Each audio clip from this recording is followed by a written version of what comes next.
Hello, my name is Brian. Gosh, I don't know how to start. First of all, thank you for so much. I have two questions. First, my thanks is because I've been trying to stop that car at the bottom of the hill for a long time instead of the top. Talking about momentum, you know about that. And I recently came to a place where the car stopped, and my life is moving forward in that awesome direction. So this is a happy cry right now. Thank you. So you figured out how to stop blaming the Valley Parker. Yeah. It's exactly right. I mean, your story is exactly, on a grander scale is what I was doing. But so my two questions are, as I try to maintain that momentum of positive, that wonderful feeling I've been enjoying so much, the people close to my life for so long I had based unhealthy relationships on. I don't look, for example, my mother, I love her so much. I don't want to let her go. Well, now let's talk just really briefly about what the true basis, in fact, the singular basis, we're just going to take that away from your nose for a minute. The singular basis of an unhealthy relationship, really what the singular basis of an unhealthy relationship is, you teaching another and them teaching you that your approval and that your attention is essential to their well-being. Because in doing so, you train them away, or they train you away from where your guidance really is and where your power really is and what your alignment really is. And so it's a wonderful thing to not call it an unhealthy relationship. Instead, rather than say, I have an unhealthy relationship or dysfunctional relationship or a codependent relationship or any of those labels that so many want to apply, instead say, for a while I forgot about my own guidance system. And so instead of reaching for the path of least resistance, which was the path that felt good to the most of me, instead, in my practice discordance from that, I looked to others who were well-meaning but didn't have the stuff with which to guide me, because only my inner being does. And when I looked someplace else, it was a poor, really, really poor substitute. It never worked out. So I run to this one, and I run to this one, and I run to this one, and in the whole process, I just get weaker and weaker and weaker and weaker.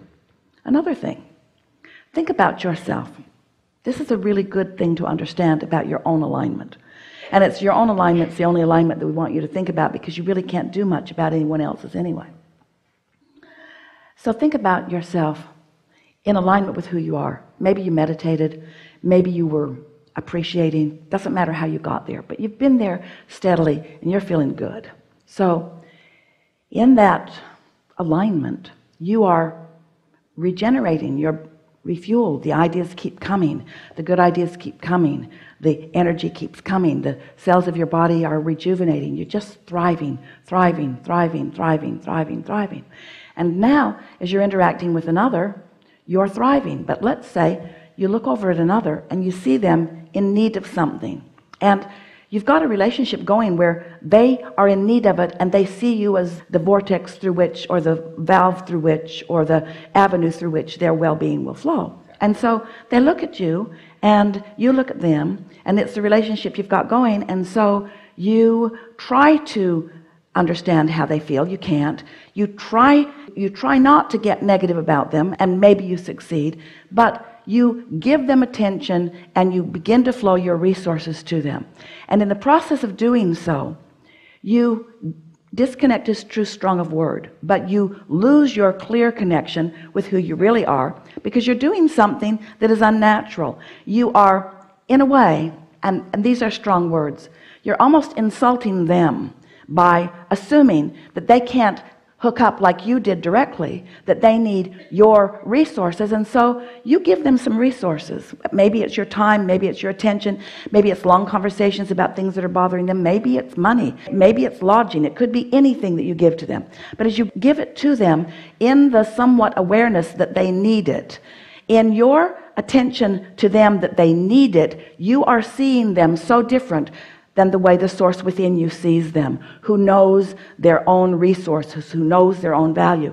So now in your looking at their need, you are disallowing your rejuvenation. Now, it isn't that you're giving your stuff away to them. It's that you stopped rejuvenating yourself. You stopped going to the well for a little while. When you see others as victims, you don't go to the well. You're not resourcing yourself with source. When you see someone as in trouble, you're not in alignment with the source within you. You've got split energy. You've introduced resistance to your path, and now your path is not as wide open. Now, you can do that for a while. In fact, you can have quite a few needy people around you. You can support quite a few people because you all have resources and you keep stumbling into your own resourcefulness. But after a while, have you noticed how then there's another, and then there's another, and then there's another, and then there's another, and before you know it, you're not just not feeling inclined to help because you're sort of tired yourself, but you feel resentment about their demands or their feeling that you owe it to them. Now you're focused and you're really in a state of depleting yourself. So this path of least resistance, what we're talking about is you have to decide that you're going to continue to replenish yourself. And as you replenish yourself, and they do too, when you hook up with self-replenishers, the co-creative fun that you have is so delicious.